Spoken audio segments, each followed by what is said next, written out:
And we begin tonight with this ongoing and conservative hunt for some kind of evidence or damning narrative about political opponents and how this keeps coming up empty in revealing ways. This is one of those stories that's crested this week because we had that Trump-era investigation end. We touched on that as we started the week, and I have new material on that, including how it's playing on the right and why that matters.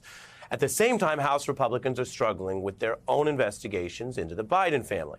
But it is telling to watch exactly how people are dealing with the evidence this week, especially evidence that was channeled through none other than a Trump Barr handpicked prosecutor. Now, part of this is playing out on a platform that has been recently rattled and discredited. I'm talking, of course, about Fox News, which was caught lying to their own audience and lying so badly and blatantly that they were worried they were committing illegal lies.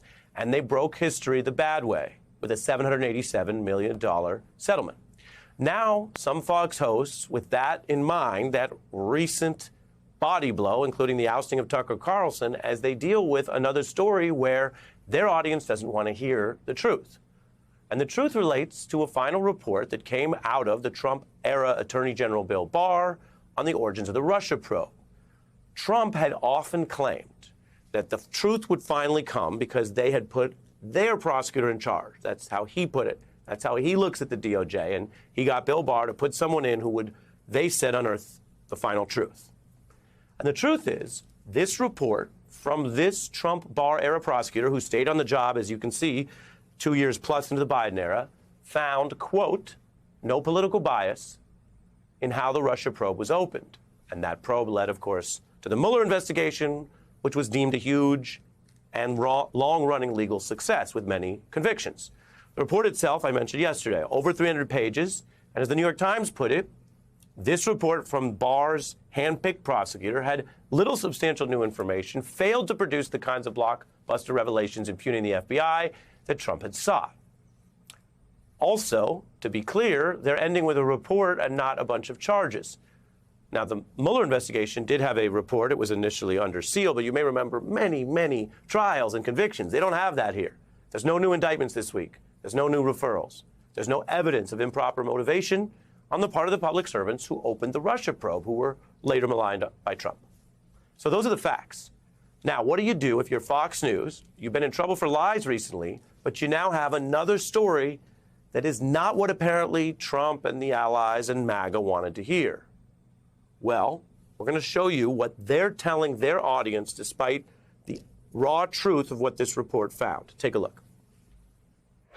I'm going to find it hard tonight to smile, because this is on a night where it's confirmed that the FBI worked to rig the outcome of an American presidential election. Yeah, it is outrageous that this happened. And it is arguably worse than Watergate when you look at all the facts. This is an embarrassment to the FBI, the Bureau. This is so damning. We find out Hillary was the one who was cooking this plan up. It went on and on like that last night. Now, I will say, in all fairness, some of what some Fox hosts said was not defamatory. It was not straight lies about the very much dud report. It was opinions and other observations about people that they oppose or don't like, and they have every right to talk like that. But the cumulative effect was misleading. It left viewers with the sense that this report had a lot in it, even though any viewer with a memory, and many people who happen to watch Fox have memories, can remember that Bill Barr and Donald Trump said this wouldn't just end with a book report or with criticism. It would end with the bad guys in trouble. And they did spend years investigating whoever they thought the bad guys were. Now, reading from the new report, it even states in an almost apologetic language that, quote, not every injustice or transgression amounts to a criminal offense. That is Barr's prosecutor trying to explain why he didn't have more criminal offenses to charge. And yet again, over on Fox News and on parts of the right, you have this contrast between what people like Sean Hannity said was coming. Here is Hannity in 2019 when this prosecutor was first appointed, and then what they actually got. Mark my words, we will get to the bottom of this. John Durham will uncover the truth. We will get the equal justice that we, the American people, deserve. Long story short, every single thing that we reported to you on this program, we were correct. Now, Mr. Hannity there is using the night of the big final report that he promised would change everything to say, well, whatever he previously claimed he stands by or he thinks is still true. Not really the issue, though. Not really what he'd promised. Because, again, they're dealing with words and book reports, not cases. The cases Mr. Durham, the Barr prosecutor, did bring, well, they failed at trial. Now, in court, a jury did evaluate some of those claims. And the abysmal record there was 0 for 2. That's well known. And Trump asked the DOJ to go after a ton of different people. They saw Barr and Durham as the way to do this. These are just some of the targets you may remember that Donald Trump singled out. Several of these people have worked within the FBI or DOJ on your screen. And the DOJ did investigate and review these individuals and never charged any of them, the 3 who are there from the FBI. Congressman Schiff, we all remember, repeatedly attacked by Trump. But unlike, say, George Santos or other members of Congress, there's no evidence that Schiff has any legal problems. In other words, the system that actually requires evidence has not resulted in problems for these individuals. Take that in. All the accusations, some investigations, but no prosecutions. And by the way, the DOJ is not afraid to prosecute when they find wrongdoing by someone who's been in the government or elsewhere. And remember what the former president said over and over. Once you get the Barr prosecutor in there, then, well, you're good. But it turns out even this individual with even this agenda still had to face the court system, as I mentioned, where they lost. And those were on small, what lawyers sometimes colloquially call Mickey Mouse cases. None of them involved the big guns, the big people that Trump kept targeting. Now Republicans in Congress are basically moving from that game they played on Fox and elsewhere saying, oh, this Durham report will be so big. Oh, it's not. But we stand by our claims. They're moving from that to going after the Biden family, although they're in the kind of the fan fiction of investigations, it turns out they're having troubles too. One Republican investigator found their own star witness whistleblower has gone missing. Where is that informant today? Where are these whistleblowers?